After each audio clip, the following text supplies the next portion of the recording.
remind those in the galleries that they're not permitted to make a noise or applaud in the House.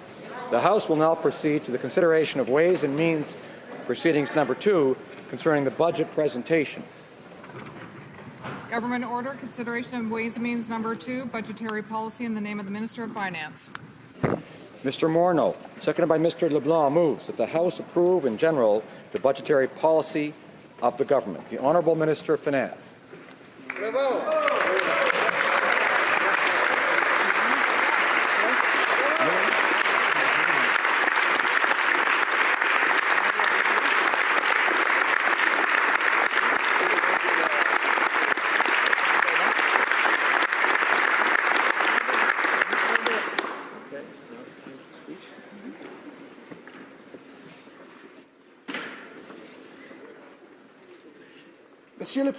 Mr. Speaker, I rise before this House today to table budget documents for 2016, including notices of Ways and Means motions. The details of the measures are contained in these documents, and I'm asking that an order of the day be designated for consideration of these motions.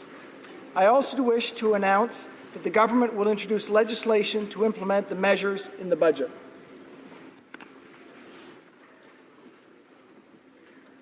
Mr. Speaker, I'd first like to start by acknowledging the tragedy in Brussels today and say that our hearts and our minds go out to the families in Belgium who are experiencing such a difficult time.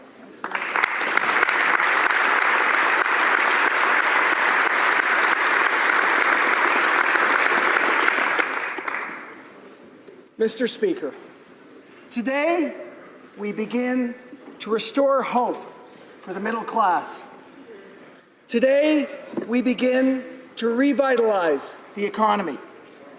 Today, we begin a long-term plan that will use smart investments and an unwavering belief that progress is possible to ensure that Canada's best days lie ahead. I know that this can be done. Canadians have done it before. After the dark days of the Great Depression and the Second World War, Canadians believed that the future could be brighter. They believed that if they worked hard and saved, they could get ahead. They could buy a car and a house. They could send their children to college or university. They could look forward to a decent retirement. And they could hope that their children would do even better than they did. Confidence inspired investment. Investment inspired confidence. In the post-war years, Canadians built the St. Lawrence Seaway and the Trans-Canada Highway. They constructed new airports, subways, pipelines, and communication networks. They created new colleges and universities, and parents sent their children to these institutions in record numbers. These investments made the workforce skilled and educated. They connected communities. They improved access to markets. They made the flow of people, goods, and services faster and cheaper. The economy grew rapidly, and Canadians prospered. Hope and hard work were rewarded. Well, Canadians are not so optimistic today, and that's understandable. The decline in the price of oil and other commodities has hurt whole regions and provinces. Economic growth has slowed. The average family's wages haven't grown since the 1970s. I want you to imagine an ordinary middle-class Canadian family. 2 parents and 2 kids in university. The parents have been working for 25 years, but only the bills are growing. There's nothing left at the end of the month. And they don't know if they'll ever be able to afford a decent retirement. It's no surprise that many Canadians feel they're worse off than their parents were at the same age, and that they feel that the next generation will do even worse than their own. A fundamental change must happen. Canadians need to believe that hope and hard work will be rewarded again. To make that change, we first have to see good reasons to be confident about our future. L'économie mondiale. The global economy is evolving. New technology has already transformed how we live and work. These changes will accelerate. For example, clean technologies are improving at an astonishing rate thanks to a torrent of investment and ideas.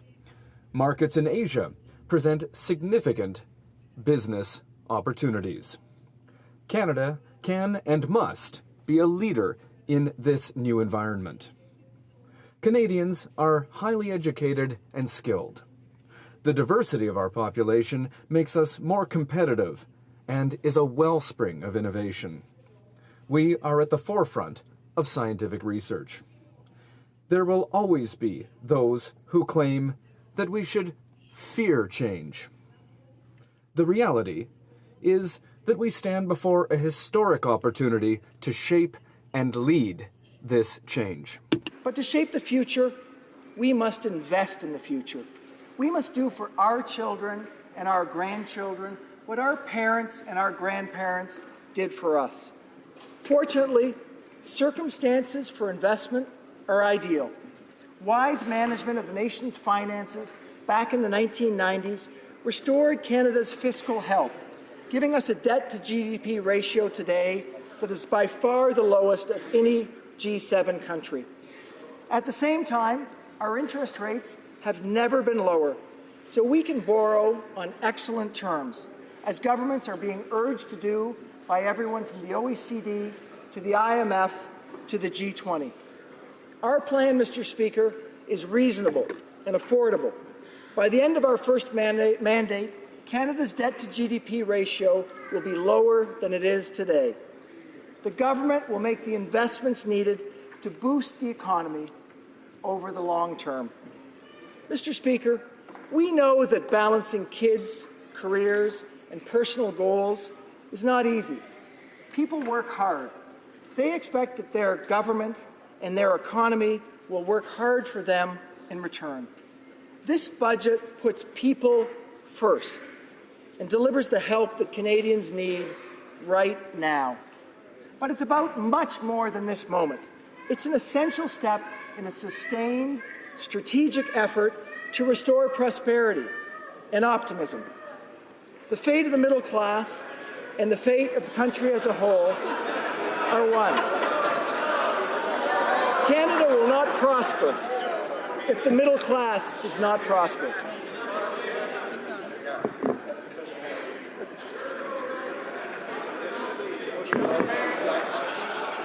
In the short term, the collapse in the price of oil and other commodities has strained families and communities in many provinces.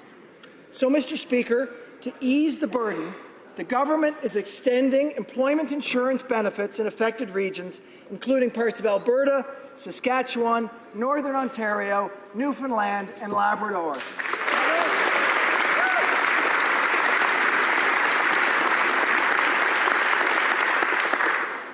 But the government must do more for families than merely help them through challenging times. That's why, earlier this year, the government cut taxes for middle-class Canadians everywhere. Since January 1st, 9 million people see more money in their paycheck than they've ever received before. To help people pay for this middle-class tax cut, we raise taxes on the top 1%. It's only fair to ask those who can afford it to pay a little more so that we can help those who need it.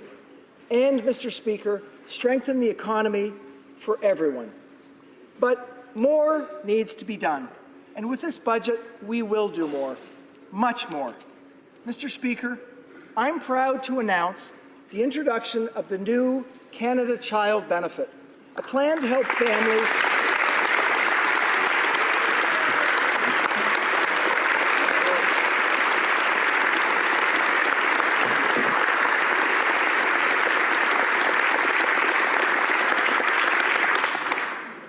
This is a plan to help families more than any other public policy since universal health care. Je suis fier. I am proud to announce the introduction of the new Canada Child Benefit, a plan to help families more than any other social program since universal health care. Families with children under 18 will receive the benefit starting in July. The size of each check will depend on the family, but 9 out of 10 families will get more help than they do under existing programs. A single mom with 1 child under the age of 6 and earning $30,000 a year will receive an annual benefit of $6,400 tax-free per year.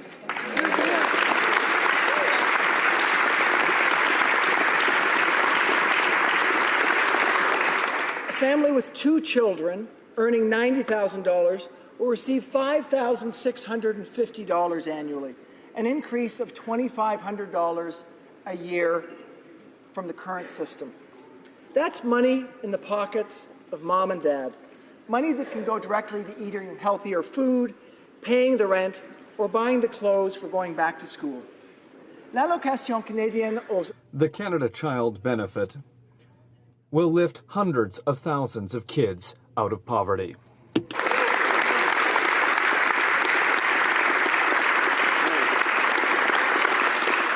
Mr. Speaker, our country has a long and proud history of big, bold, transformative public policies.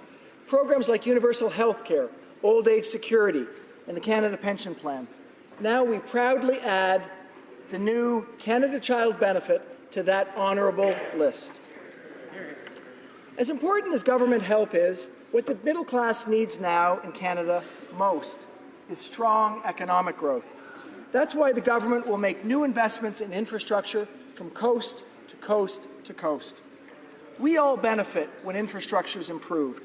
New roads and new bridges allow us to get around faster.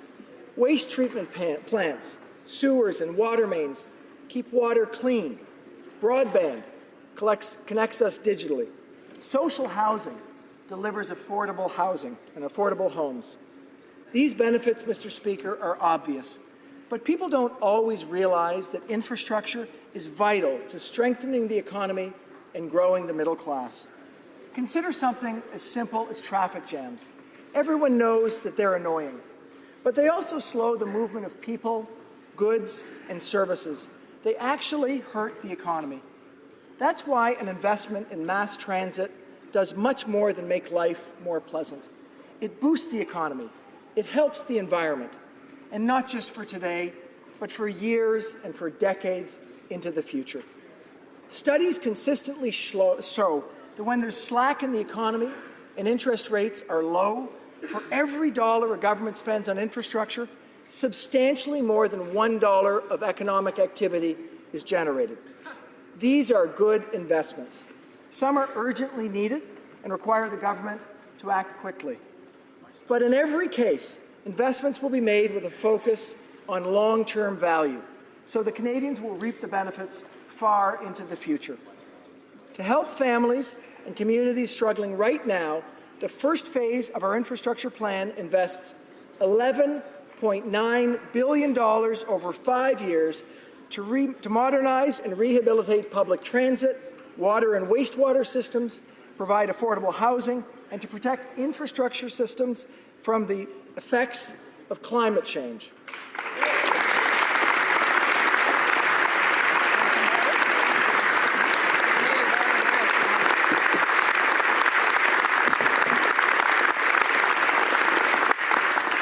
We're also investing $3.4 billion over 5 years to help maintain and upgrade national parks, harbors, federal airports, border infrastructure, and support the cleanup of federal contaminated sites across the country.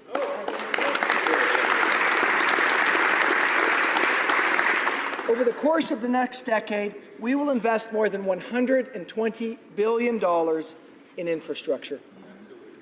These investments will accelerate our transition to a low-carbon, clean growth economy, make traffic flow more smoothly, bring high-speed internet to more rural communities, and deliver so many other benefits.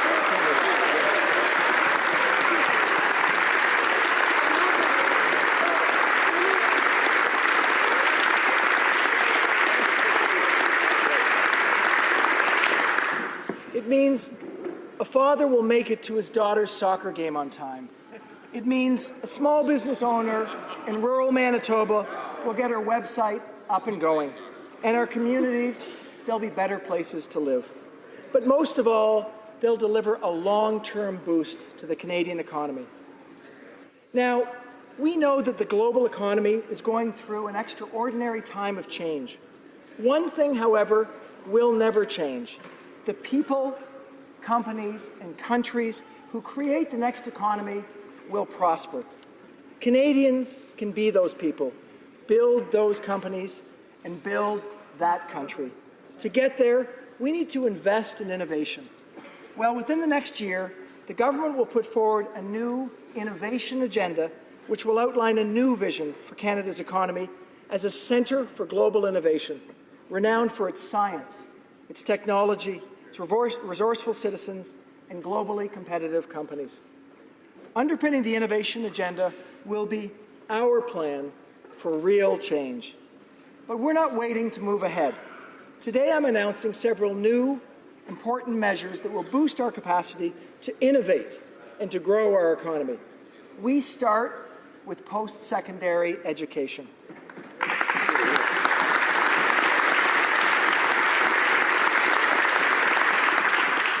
Les parents comprennent. Parents understand that their children's future depends on the education and skills they get, and that post-secondary education has become an important factor in our children's future success. But every parent knows that post-secondary education is becoming increasingly expensive.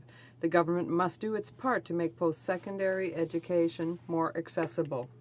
It will increase Canada student grants by 50%, from $2,000 to $3,000 per year for students from low-income families, from $800 to $1,200 per year for students from middle-income families.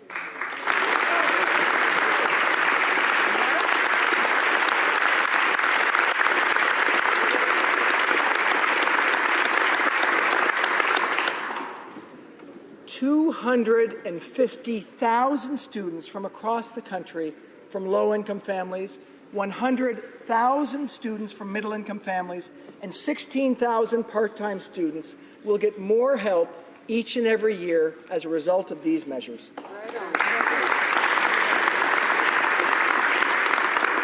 And that matters. It can be the difference between getting a degree and dropping out. And that can change a life. Afin d'aider les étudiants.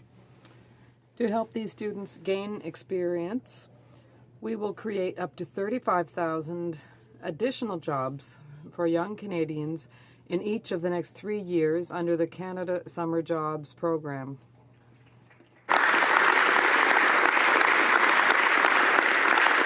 De plus, dans le... And through the Youth Employment Strategy, we will make new investments to create clean jobs. We will also strengthen co-op and on-the-job learning opportunities that will help students land that all-important first job after graduation. Research institutions attract the best and the brightest from around the world to create both hubs of discovery and innovation, hubs that help companies to grow and to compete in the new economy. To support these centres of excellence, our government will provide the highest annual funding increase in over a decade for discovery research through Canada's granting councils, an additional $95 million per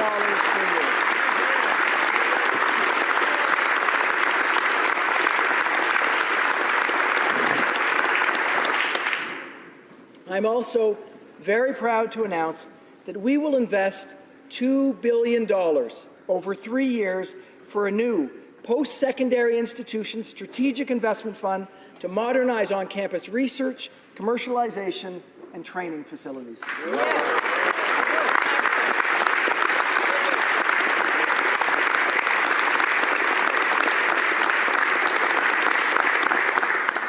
This fund is an example of an immediate investment that can make a real difference now while preparing for future success.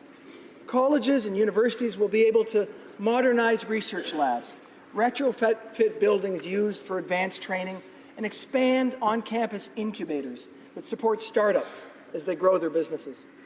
It will create cleaner and more modern campuses today and more economic opportunity for tomorrow. These investments all reflect our core belief that the advancement of basic science and the development of intellectual capacity is the foundation for innovation. Science, innovation, and insight, they tend to develop in clusters. The most famous of these clusters is in Silicon Valley. Everyone knows Silicon Valley is the world's capital of digital technology.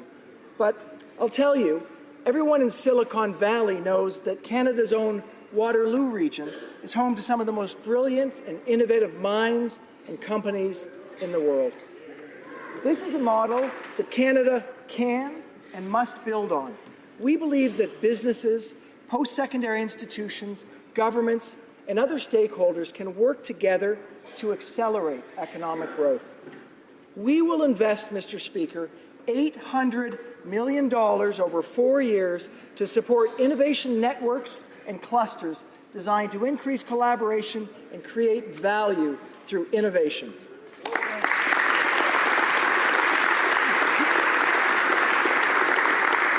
We need to connect people and their ideas. These clusters are where innovation will happen. Innovation that will ensure that Canada's at the forefront of technological advancement in the 21st century.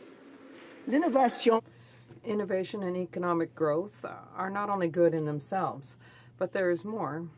They are essential in our struggle against global climate change. Thanks to the leadership of the Prime Minister and the Minister of Environment and Climate Change, Canada is once again a champion of clean growth and a speedy transition to a low-carbon economy. Our government is determined to work together with our provincial and territorial partners towards the new pan-Canadian framework on clean growth and climate change, which will include a carbon tax.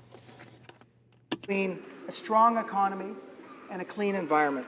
Well, they are simply wrong. We're at a turning point in world history, with the International Energy Agency reporting that the global economy has grown while global carbon emissions haven't. The IEA credits the widespread adoption of clean energy.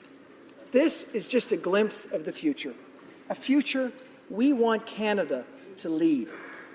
I want you to think about what's coming. Wherever the sun shines and the wind blows, farmers and landowners can become energy producers. Particularly for rural regions hurt by falling commodity prices, the opportunities for economic diversification are enormous. Forestry and agri-food are good examples of sectors where the government can help to facilitate the shift toward a cleaner economy and ensure good jobs in rural areas. We will invest in new clean technology projects that address climate change, air quality, clean water, and clean soil to support provincial and territorial actions that significantly reduce greenhouse gas emissions. We're expanding eligibility for accelerated capital cost allowances in two important emerging areas: power for electric vehicles and electricity storage. We'll also launch regional discussions to identify the most promising electricity infrastructure projects to reduce greenhouse gases. As announced by the Prime Minister at the First Ministers' meeting in Vancouver, the government will create a new $2 billion low-carbon economy fund.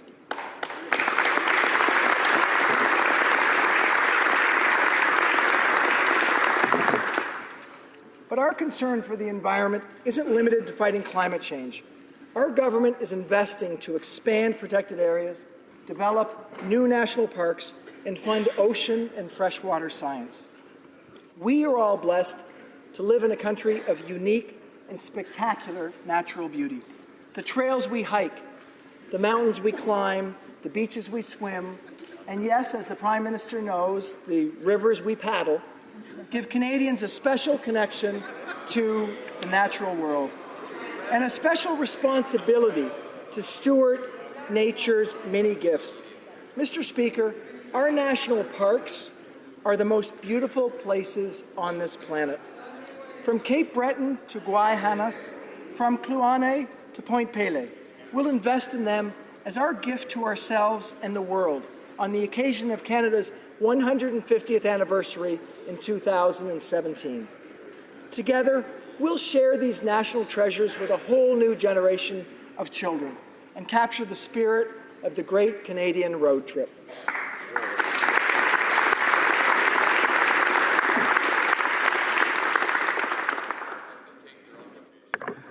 Croire en l'innovation. Believing in innovation is also believing in the talent and in the creativity of Canadians. We must do more to support our artists and the cultural community in Quebec and across the country. Our cultural industries represent a key sector of our economy. Culture is synonymous with creation. It also creates a collective wealth that goes beyond economic benefits and statistics. CBC Radio-Canada is a vital national institution that brings Canadians together and promotes our two official languages while supporting creation and culture. Today, Mr. Speaker, I am announcing that our government will invest $675 million over 5 years to modernize and revitalize CBC Radio-Canada in the digital era.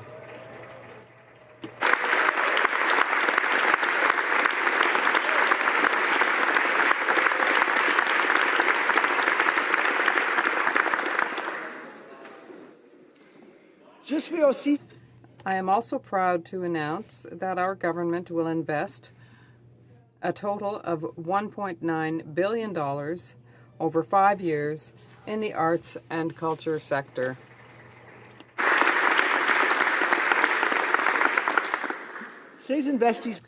These targeted investments will be provided to, among others, the Canada Council for the Arts, Telefilm Canada, the National Film Board, and unique programs that will allow our artists once again to shine on the international stage.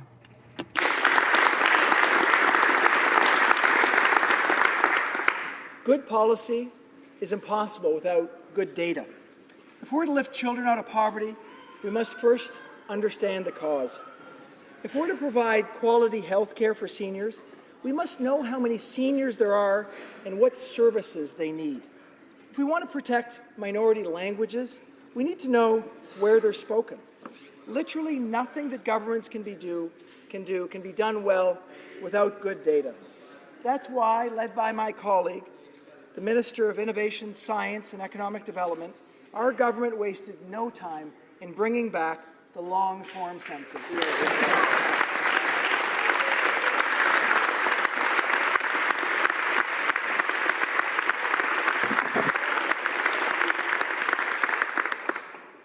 And Mr. Speaker, we're going to do more.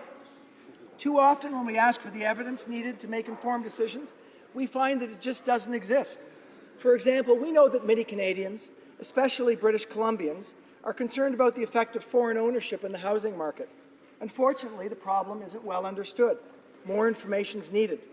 Well, to fill this data gap and so many others like it, we will support Statistics Canada so that it can improve our understanding of important problems and help us to make better decisions.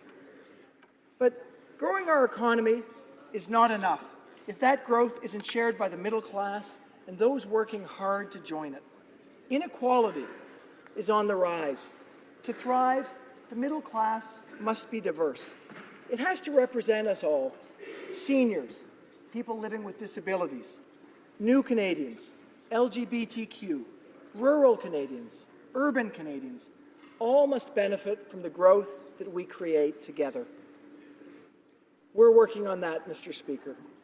Canadians overwhelmingly treasure Canada's publicly funded universal health care system. Parents don't fear that treating a sick child will bankrupt them. Seniors know that they won't be turned away at the hospital. This is a source of national pride. It reflects our values, our generous nature, and our commitment to helping each other in times of need. It also provides economic security and boosts productivity. As an immediate step, the government will make new investments to support a healthier Canada, further supporting the work of Canada Health InfoWay and the Canadian Foundation for Healthcare Improvement to identify and introduce innovations into the healthcare system. As our population ages, more of us will depend on our healthcare system and on timely access to quality care, regardless of where we live or our ability to pay.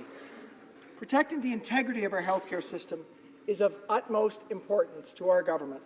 We know that innovation, collaboration, and partnerships are a critical part of the solution.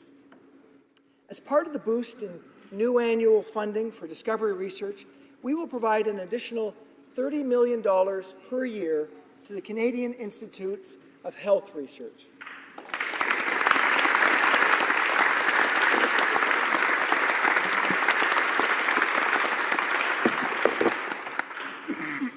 The Minister of Health is actively engaged in discussions with territorial and provincial ministers of health, health sector stakeholders, and Canadians on how best to invest in our system for long-term benefit.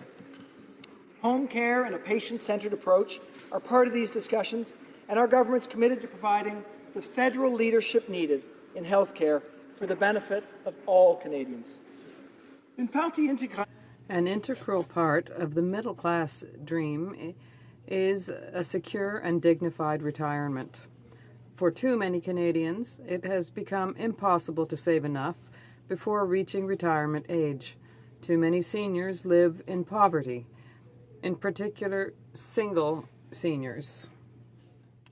We will help the most vulnerable seniors by increasing the guaranteed income supplement for single seniors by up to $947 annually.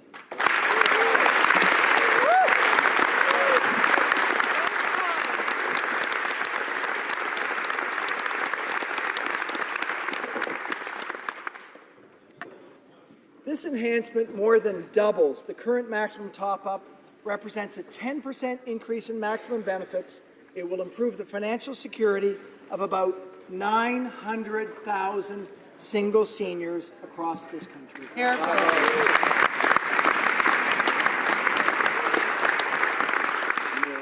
To help even more Canadians achieve a secure retirement, I'm personally committed to reaching an agreement with my provincial and territorial counterparts before the end of the year to enhance the Canada Pension Plan.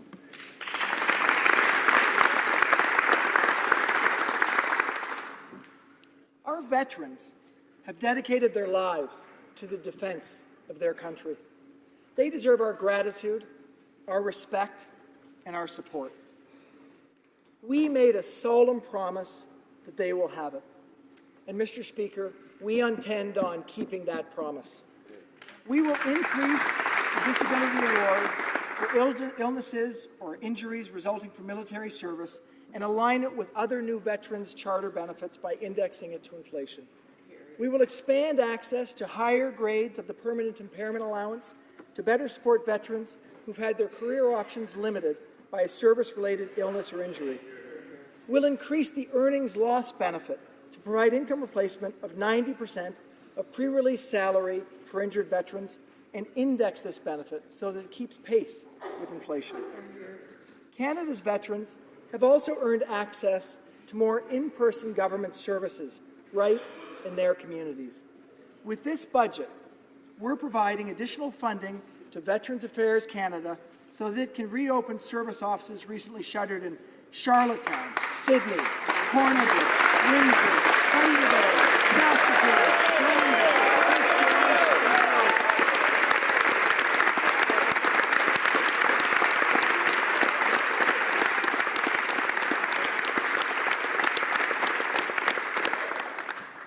We're also planning to open a new office in Surrey, BC, and to expand our outreach in Northern Canada.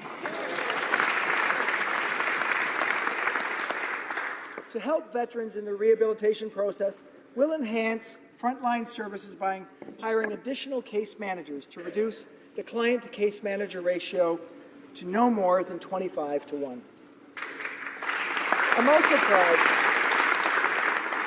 I'm also proud to announce today that we will increase the funding of Status of Women Canada to increase the agency's capacity to support gender-based analysis across the federal government and expand their regional presence to support local organizations working on women's issues and gender equality.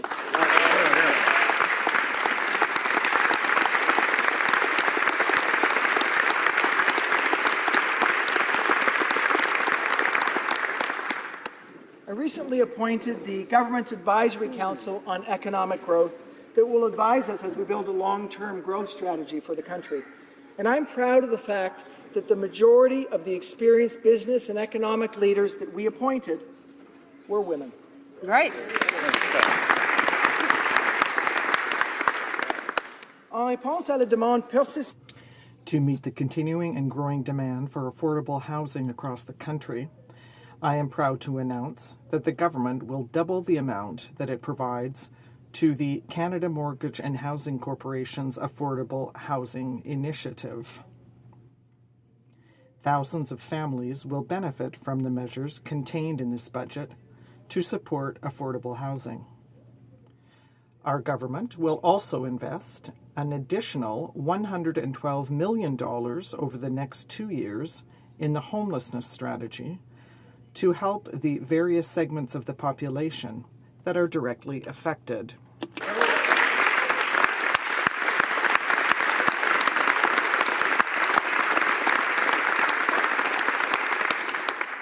Over the next 2 years, we will fund and support the construction or renovation of over 3,000 shelter spaces or transition homes for victims of violence. Mr. Speaker, this is the largest single investment in support of victims of violence in our country's history.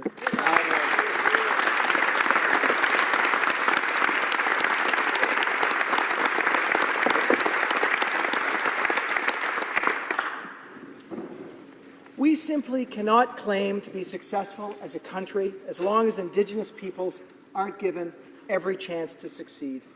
In economic terms, the arguments are irrefutable.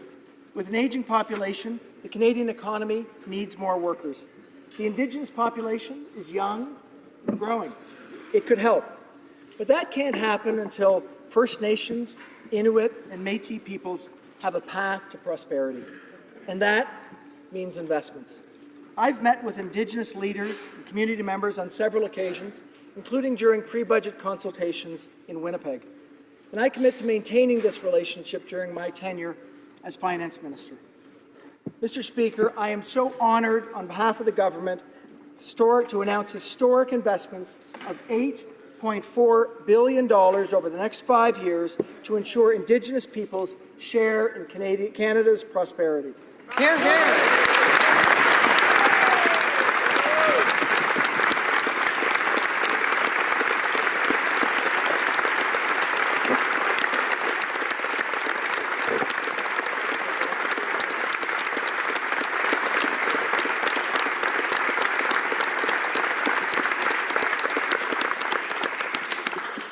This is in keeping with the spirit of the Kelowna Accord, concluded in 2005 thanks to the inspired leadership of former Prime Minister Paul Martin.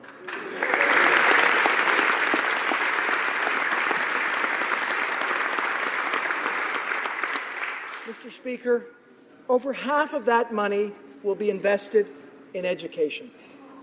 We'll build schools. We'll hire teachers.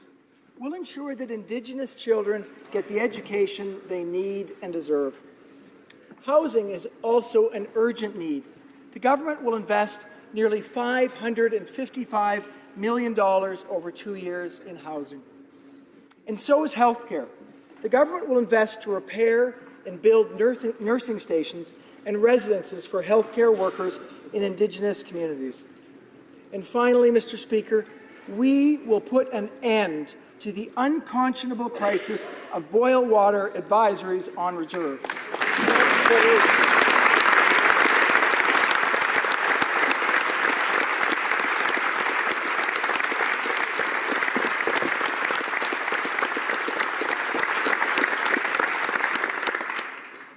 Our government will invest nearly $2 billion in water and wastewater infrastructure and drinking water monitoring over 5 years so that every Canadian child has access to clean drinking water, no matter where they live in this country.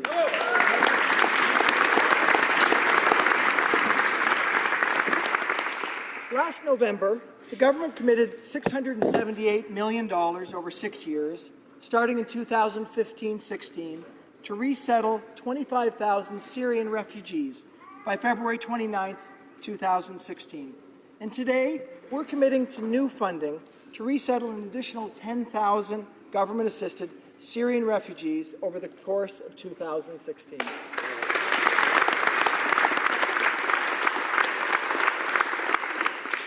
This is an issue that's very close to me personally, having been involved in efforts to provide education and opportunity to Somali and South Sudanese girls in the Kakuma refugee camp over the past decade.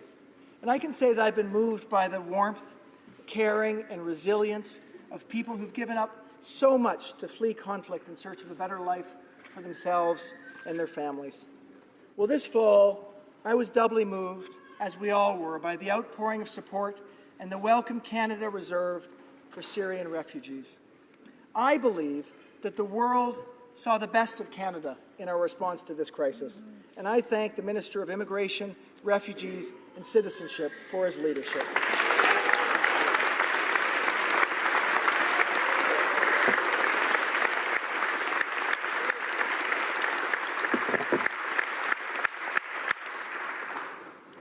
We know that newcomers are vital to the Canadian economy, and so our country, our government, will welcome 300,000 new permanent residents in 2016. We believe that families belong together. Family reunification contributes to the well-being of all Canadians by contributing to our collective wealth in both sociocultural and economic terms. By stepping up our efforts in this area, we anticipate 20,000 admissions under the Parent and Grandparent Program, bringing celebration and hope for thousands of Canadians who for too long have been living apart from their loved ones.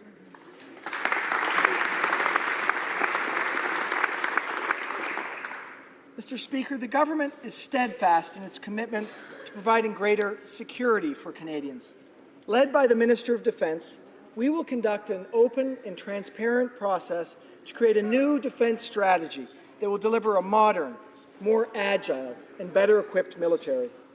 Over the course of 2016, we will seek the input of Canadians, experts, allies, and partners, as well as Parliament, on a new defence strategy. The government is committed to renewing the major equipment of the Canadian Armed Forces, including Canada's aging fleets of CF-18 fighter aircraft and maritime warships. To ensure that funding is available when key capital acquisitions will be made, we will reallocate funding for large-scale capital projects from the 2015-16 to 2020-21 period into future years, so money is available when it's needed. This funding is being shifted to align with the timing of major equipment acquisitions. Notre voix est maintenant entendue. Our voice is now heard loud and clear on the international stage.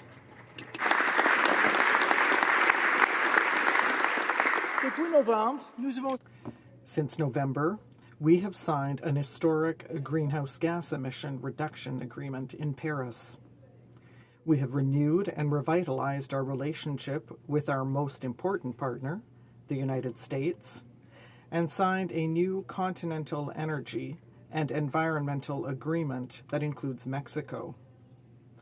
We have significantly increased our contribution to the multinational coalition against the Islamic State of Iraq and Syria.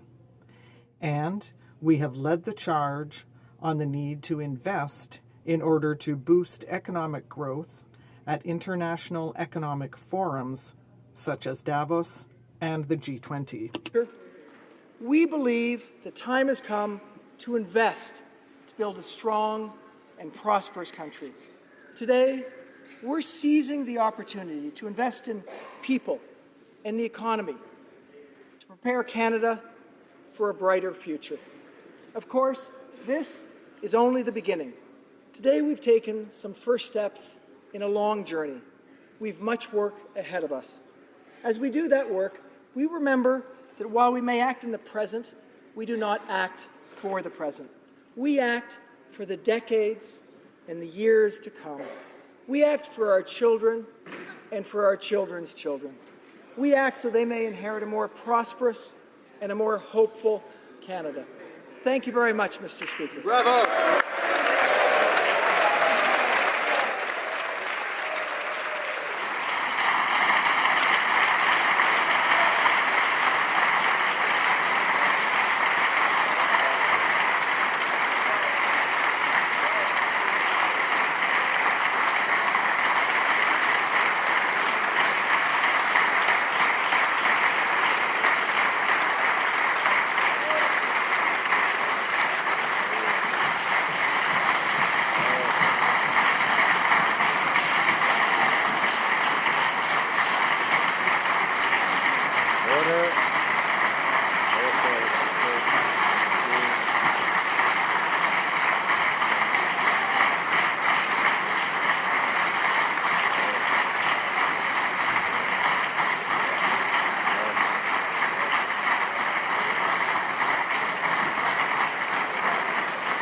Order.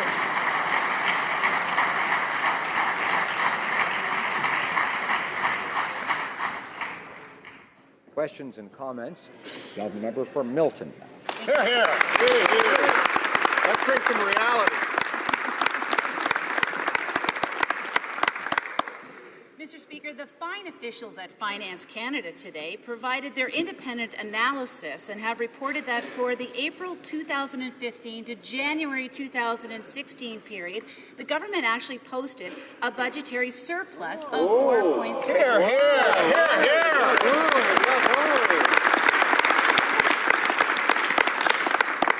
In other news, the Finance Minister has introduced a budget today that, quite frankly, is a betrayal of the middle class. Absolutely. That's what it is. We see a $1.3 billion increase in personal income taxes. We see increased taxes on students. We have seen families stripped of the Children's Fitness Tax Credit and the Children's Arts Tax Credit. They have broken their promise to small business and are not decreasing their taxes, and indeed they have increased their payroll tax today. They have increased taxes on charities, Mr. Speaker. Wow. And, most unconscionably, they have raided the defense budget to the tune of $3.7 billion on a day when men and women in this country don a uniform and put themselves in harm's way just because of that fact. However, Mr. Speaker, they still need to borrow. So here's my question. On page 51 of this docket, the minister writes, the government remains committed to returning to balance, but, Minister, every projection through 2021 still says deficit. Can you please let us know, through the Speaker, when will the government stop borrowing? Especially since he's doing it on the backs of Canadians to pay for the projects for their Liberal friends. The Honourable Minister of Finance. Mr. Speaker, I want to thank the honourable member for her question. I think this is a wonderful day for Canadians.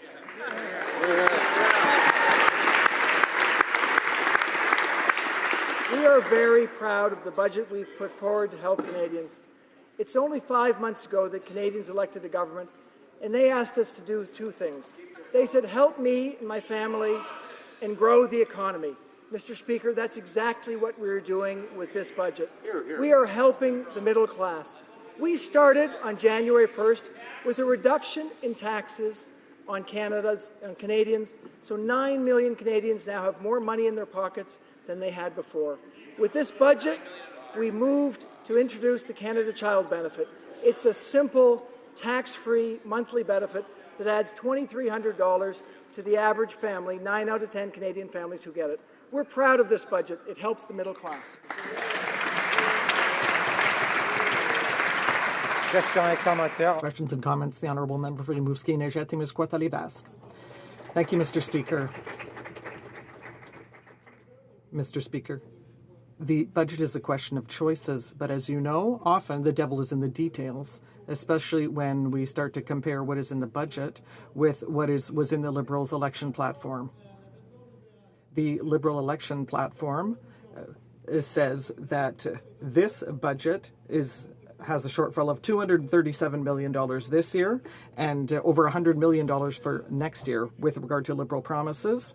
This budget has a shortfall of $300 million this year and $200 million next year with regard to promises for seniors. As compared to the Liberal platform, this budget has a shortfall of $180 million for young people, and it breaks a Liberal promise to reduce taxes on small businesses to 9% because it is set 10.5%. What are the other choices they've made? They've decided to leave intact a measure that is a tax loophole for stock options, and that leaves millions of dollars in the pockets of the wealthiest. So how can the Liberals justify breaking so many promises towards the most vulnerable and allow the most wealthy to get off scot-free? The Honourable Minister. Mr. Speaker, we are very proud of our budget. 5 months ago, Canadians told us two things: help me and my family and grow the economy. We began today with this budget to do things for the middle class. We have already reduced taxes on the middle classes, and this is how we are helping 9 million Canadians to have more money in their pockets. But in addition, we made other very important choices. We introduced our Canada Child benefit, and that is going to help 9 out of 10 families to leave more money in their pockets for their families. It is going to start in July for these families. But we have done other things. We have added measures for veterans. We have done things for seniors. We've improved the lot of seniors in Canada. So we are very proud of our budget, and it is an excellent opportunity for the middle class to be in a better situation. Questions and comments? The member for Scarborough Centre.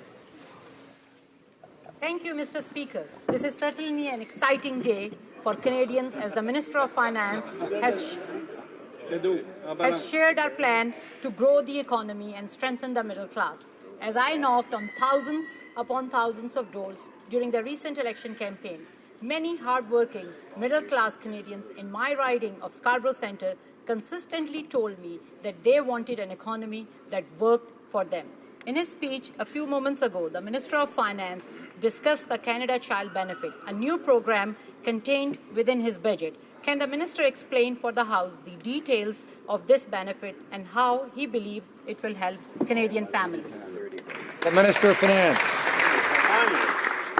I want to thank the member for that question. It gives me the opportunity to say more about the Canada Child Benefit, which we believe is an important policy that's going to fundamentally change the situation of families in Canada. Canadians asked us to help the middle class, and we are delivering on that. This program helps 9 out of 10 Canadian families with children. They will get one check monthly. It will be tax-free. On average, for the 9 out of 10 families with children that get it, it will be $2,300 more per year. Wow. Now, on top of that, it will help hundreds of thousands of children to be lifted out of poverty, giving families the opportunity to possibly get into the middle class. This is good for those families, certainly good for those children, and good for the Canadian economy.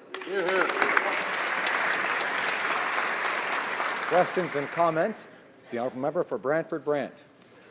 Mr. Speaker, let's just do a quick fact check between the Liberal election promises and what's in this budget. First of all, they projected and promised no more than a $25 billion deficit in their election platform document. Now at $100 billion. They promised a 27% debt to GDP ratio in 4 years, now projected at 31.6%. There's no jobs plan for the 100,000 or more recently unemployed people in the oil and gas sector. Unemployment is rising. What is the government's plan to incent businesses to create jobs for job creators not to be taxed more as this budget does. What's the long-term plan? The Honourable Minister of Finance. Mr. Speaker, I'd like to thank the honourable member for his question. As I said, the Canadian people asked us to do two things: help the middle class and grow the economy. Our plan to grow the economy will make a significant difference for Canadians.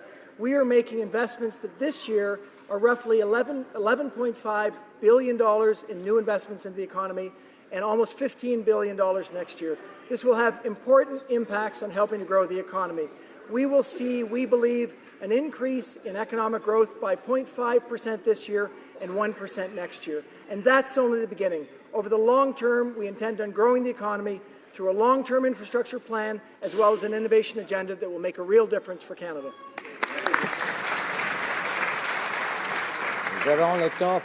We have time for one brief question and a brief answer. The Honourable Member for Rimouski-Neja, Témiscouata-les-Basques. Thank you, Mr. Speaker. The Liberals are continuing their tradition of taking money out of EI for other things than helping those who are unemployed. And not only that, they have decided to create a pilot program giving an additional 5 weeks to workers who need it, and we agree with that measure. But there are 12 regions that are excluded, including Canada, Atlantic Canada, where the pilot project was eliminated by the Conservatives. Why have the Liberals created a two-tier pilot project and created two-tier regions? The Honourable Minister of Finance. Mr. Speaker, we are very proud of our changes to employment insurance. We have made very important decisions for Canada. We are making changes to help those who need EI get access to EI in less time than before. And we've also decided to create a situation where 12 areas of Canada affected by a higher unemployment level will have the possibility of getting EI quicker. This is a major change that is going to help people in Alberta, Saskatchewan, Newfoundland and Labrador, and across the country. Thank you. Resuming debate, the Honourable Leader of the Opposition.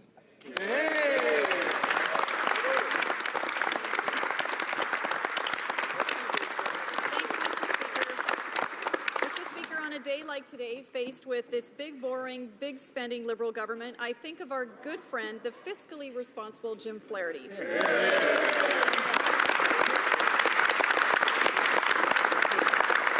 Speaker was named the world's best finance minister. The Conservative, yes, in the world, the Conservative government left the Liberals with a surplus, and they've ignored the advice that Jim gave when he said in his 2014 budget, a return to surplus is not a license to spend recklessly. Mr. Speaker, so when I conclude my remarks tomorrow, I will point out how this government misled Canadians in the last election and how it consistently miscalculates, mismanages, and misunderstands the Canadian economy. But until then, I move, seconded by the member for Regina Capel, that the debate be now adjourned.